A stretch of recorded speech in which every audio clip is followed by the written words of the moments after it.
karşılandı. Hoş geldiniz tekrar. Cuma'ydı, haliyle bir gün atınca cuma. Geçen seneden bugünler aklımızdaydı. Allah tekrardan hayırlı uğurlu etsin. Teşekkür ederiz. Allah razı olsun. Açıldı mı? Işık bir şey yok.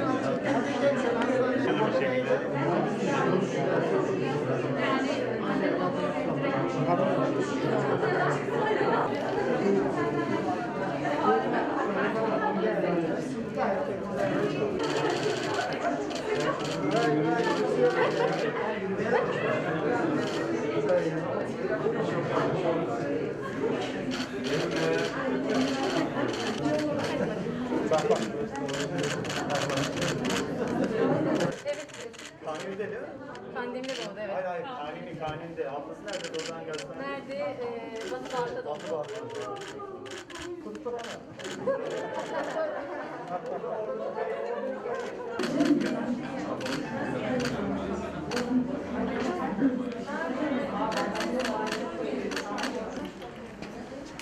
Çiçeği şey yapalım. Bir tarafa dikkat çekiyor.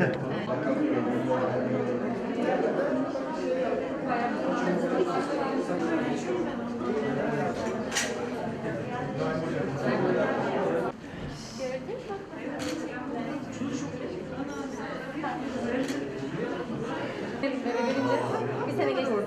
Evet. Bilal'le yakıştı.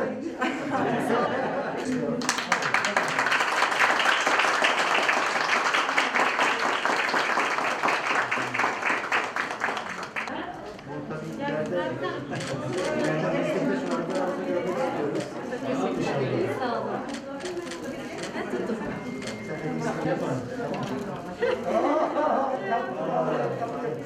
Cemdanın altında var.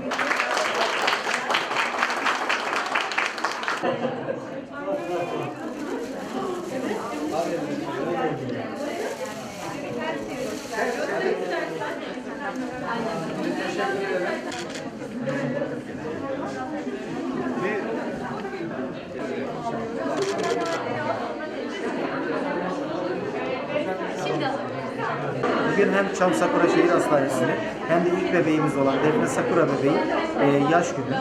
Bu geçen süre zarfında Defne bebeği için Çam Sakura Şehir Hastanesi de o günden bugüne 10 binin üzerinde doğum gerçekleştirdi. Kadın Doğum Hastanesi bünyesinde bulundurduğu Kadın Doğum Hastanesi'ndeki tüp bebek merkeziyle ve perinatoloji alanındaki yüksek riskli gebeleri takip eden akademik ekibiyle birlikte kadın doğum alanında çok ciddi hizmetler veriyor.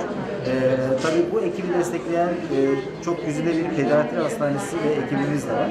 Bugün Defne Sakura bebeğin 1. yaş gününü kutlamak için ekibimizle birlikte buradayız. Çok sağlıklı bir bebek. Doğumu da çok sorun yaşanmadan gerçekleşmişti. Normal doğum olarak gerçekleşmişti. Sağlıklı bir bebek olarak dünyaya geldikten sonra da aileyle irtibatımız, aileyle iletişimimiz devam ediyor. Bu annenin gönlünden gelen kendi isteği. Hastanenin ismi de Çam ve Sakura. Bu yönüyle de hem Japon kültürünün hem Türk kültürünün önemli milli ağaçlarını ve barındırdığı mesajları, hayatı, yaşamı, umudu barındıran bir ismi var.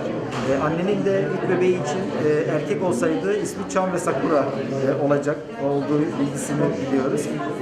Kız bebeğimiz dünyaya geldi. Onun da adı Defne Sakura oldu. Bizim için de çok sürpriz olan bir durum. Diyorum. Hem Defne Sakura bebeği hem Çam Sakura Şehir Hastanesi'nin doğum günü kutlu olsun.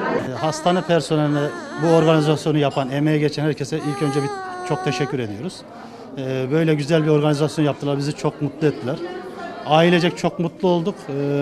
Hastanemiz de çok güzel, ilgi çok iyi. Personele hepsine teker teker teşekkürlerimizi iletiyoruz.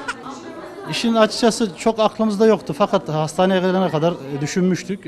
Hastane girişinde muhakkak hastanenin ismini gördüğümüz için tercihlerimiz arasına girdi. Daha sonra doğumda da hemşiremiz sağ olsun yardımcı oldu. Ondan dolayı hemşiremizin de demesiyle Sakura'ya karar verdik.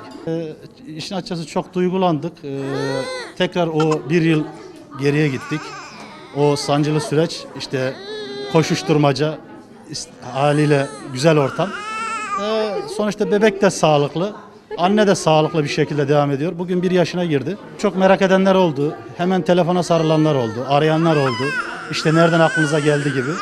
Biz de tabii meraklarını giderdik. Tek tek hastaneden bahsettik. İlk bebek olduğunu, işte hastanemizin yeni olduğunu, hastanemizin isminde de Sakura isminin geçtiğini söylediğimizde onlar da konuya anladılar. Bize de yardımcı oldular bu konuda. Yani işin açıkçası aradığında daha da duygulandık. Sağ olsun. Yani bize bir ilgilendiğini anladık. Bakanımıza da tekrar buradan çok teşekkürlerimizi iletiyoruz. Emeğe geçen herkese de çok teşekkür ediyoruz. Çok mutluyum. Çok şükür sağlıklı bebeğim. Hayırlı bir evlat olsun. Hastane de çok güzel. Yani teşekkür ediyorum emeğe geçen herkese. Sağ olun. Yani aslında aynı duyguları aynı yaşadım tekrardan. Ama güzel, çok güzel. Şaşıran da vardı, beğenen de vardı. İsmiyle geldi. Dediğim gibi kadın doğum doktorumuz verdi ismi. İnşallah aileme, Dilayda hocamız gibi vatana millete hayırlı bir evlat olur, doktor olur. Teşekkür ediyorum herkese.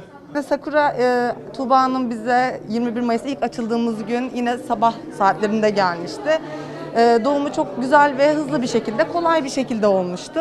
O gün doğumhane sorumlusu bendim. O yüzden doğumuna beraber eşlik etmiştik. Çok güzel bir şekilde doğum oldu. Defne Sakura'nın ismini beraber koyduk hatta. O zaman Sakura bebek olsun diye şakalaşmıştık hatta kendisiyle.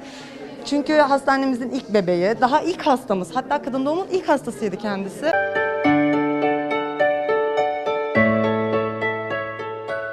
Çok mutluyum. Yani böyle güzel bir hastanede çok tatlı bir çocuk dünyaya geldi. İnşallah vatana millete hayırlı uğurlu olur.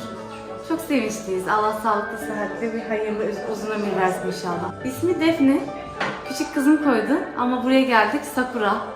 Defne Sakura inşallah. Çok memnunuz. Çok güzel, tertemiz, güzel bir hastane olmuş. Emeği geçenlerden Allah razı olsun. Gerçekten güzel. Çok teşekkür ediyoruz. Ben de çok mutluyum.